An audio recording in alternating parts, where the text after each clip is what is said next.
Uma vez Flamengo, sempre Flamengo. Flamengo sempre eu hei de ser. É o meu maior prazer. Meu amigo Marcelo, ouvintes do Clique no Lance, espectadores. Rapaz, hoje é finalzinho de sexta-feira, vocês já devem estar assistindo no sábado, 27 de junho. Demorei um pouquinho para fazer o clique, mas estou aqui para a gente conversar da 19ª rodada do Campeonato Brasileiro, uma rodada curta, porque o Atlético Paranaense jogou pela Sul-Americana, o Bragantino jogou, no playoff da Sul-Americana, o Cuiabá jogou com o Palestino, que estava no grupo do Flamengo e foi eliminado na Arena Pantanal. E por isso as partidas que envolviam esses clubes não aconteceram na rodada. Mas pelo menos o Criciúma, que estava envolvido num desses jogos, pagou com Fortaleza o jogo da terceira rodada. Então, Criciúma 1, Internacional 1. Além desses jogos, a rodada foi muito boa para o Flamengo, além desse jogo do Criciúma. Por quê?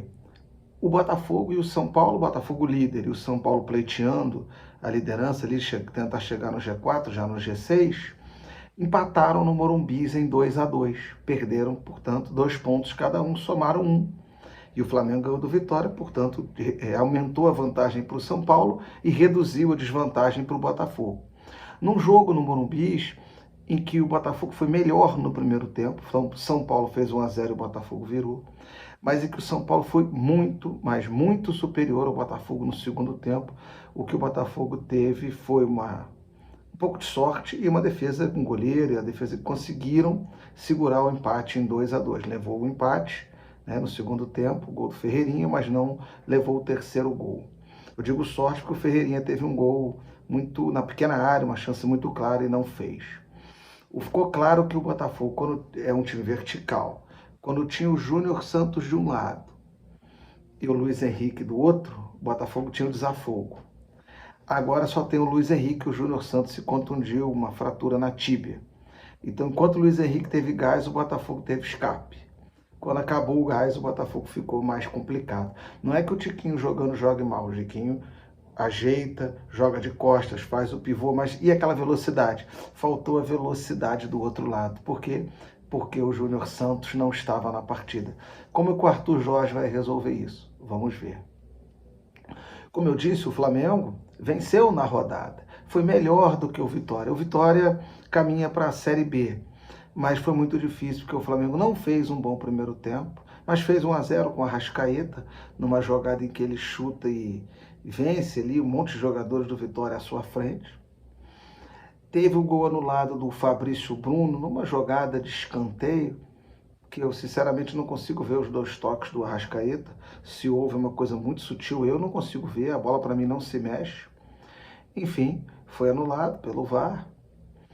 E aí o Everaldo marca para o Vitória, numa falha da marcação, mas uma boa jogada do Vitória, acho que até mais mérito do Vitória do que falha da defesa do Flamengo. Mas no final, o Gabigol, que já tinha driblado o goleiro e chutado, e o zagueiro salvado em cima da linha, acha um passe genial. Eu falei que o Gabigol tinha que ter jogado no meio, naquela época que faltavam os jogadores de meio campo na Copa América. Eu falei, por que eu não boto o Gabigol? Ele fez um passe espetacular de meia, certinho, na medida certinha para o Carlinhos. O Carlinhos é forte, tomou a frente do zagueiro, o zagueiro não consegue derrubar ele mais, só se fizer o pênalti.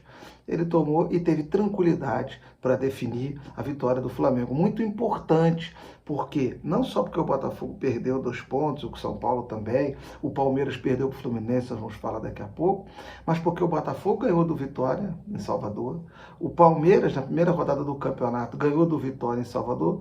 Então, um dos 3 primeiros de momento, só o Flamengo ia perder ponto para o Vitória em Salvador, e não perdeu. 2-1, Flamengo venceu e está vivo, e agora em pontos perdidos está igual ao Botafogo. O Botafogo é líder com 40, o Flamengo tem 37, mas tem um jogo a menos. Portanto, o Flamengo pode se igualar ao Botafogo na liderança do campeonato. O Fluminense voltou. Pode não ter sido uma grande atuação do ataque do Fluminense e tal, mas o Fluminense voltou para o campeonato. Depois daquelas atuações pífias contra o Fortaleza, contra o Grêmio e tal, o Fluminense jogou muito bem contra o Palmeiras, um jogo não foi bom, no sentido assim de muitas emoções, mas o Fluminense teve uma estrutura de time. O Mano arrumou o time voltou a ser um time de futebol de bom nível. E venceu por 1-0 no gol do Arias, uma jogada do Serna, muito bom jogador esse Serna. O Fluminense contratou, ele fez o gol.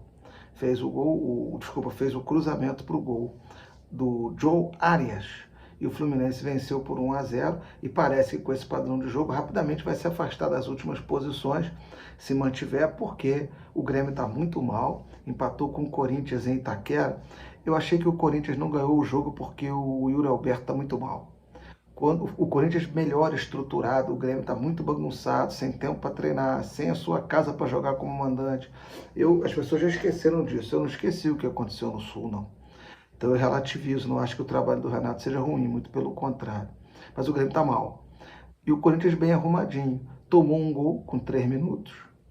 E logo no iníciozinho, não sei nem se foi triste, talvez tenha sido até antes, minha memória me trai, mas bem no início do jogo, foi buscar, empatou, e teve chance para fazer o segundo gol, não fez. O Grêmio, com muita vontade, com muita força, no segundo tempo fez o segundo gol e o Corinthians, no chute de fora da área do Garro, foi buscar o empate. Um jogo em que o juiz foi muito mal, os jogadores apitaram o jogo, né, peitaram o juiz o tempo todo, uma coisa que não foi legal da partida em Itaquera. Agora, gente, uma coisa importante dessa rodada é a derrota do Palmeiras coloca algumas interrogações sobre o que o Abel pretende. O Lázaro entrou só no segundo tempo, o Estevão está machucado. O Palmeiras não jogou mal, mas não conseguiu criar contra o Fluminense chances. Então fica também uma dúvida. E o Botafogo sem o Júnior Santos? E o Flamengo que não está jogando bem? Enfim, nós vamos ver nessas próximas rodadas, que começa hoje, né? A primeira rodada do retorno para alguns, né? Tem muito time com jogos a menos ainda, mas começamos agora o retorno do campeonato. Chegamos à metade, com o Flamengo líder em pontos perdidos, o Botafogo líder do campeonato em pontos ganhos, e o Palmeiras perseguindo. O Cruzeiro ganhou do Juventude por 2-0 na rodada. Está no G6 e está pleiteando subir, está fazendo um bom campeonato. O Bahia empatou com o Atlético Goianiense na última bola do jogo e tirou o Atlético, estava deixando a lanterna. O Atlético permaneceu agora com 12 pontos. E o Bahia estancou aquela série de 2 derrotas, mas com um empate, não conseguiu ganhar em Goiás do Atlético. Enfim, agora vai começar o segundo turno. As cartas definitivas serão jogadas. Vamos ver quem tem garrafa vazia para vender. Na Sul-Americana, o Palestino tirou o Cuiabá na Arena Pantanal, rapaz. E o Cuiabá, que empatou com o Flamengo no Maracanã, está fora da Sul, né, nos playoffs. O Palestino foi terceiro do grupo do Flamengo e foi melhor do que o Cuiabá. O Atlético Paranaense sofreu muito, mas ganhou do Cerro por 2-1 em casa e se classificou, 3-2 no agregado. O Bragantino se classificou em cima do Barcelona, de Guayaquil, e o Inter foi eliminado fugiu da minha cabeça, pelo time do Rosário Central, num empate no Beira-Rio, uma derrota por 1-0 na Argentina, portanto o Inter ficou fora. O Inter, para mim, era um dos favoritos da Sula, pelo elenco que tem. Errei na minha aposta, o Inter está fora. Tá bom, pessoal? A Libertadores está chegando, mas esse momento é o Brasileirão, e vamos ver o que o Flamengo vai aprontar nessa rodada diante do Atlético de Goiás. Forte abraço a todos, fiquem com Deus. Clique no lance, canal Flamengano, deixa o like, pessoal, contribui com o canal, divulga o canal e obrigado. Valeu! Uma vez Flamengo, sempre Flamengo, Flamengo sempre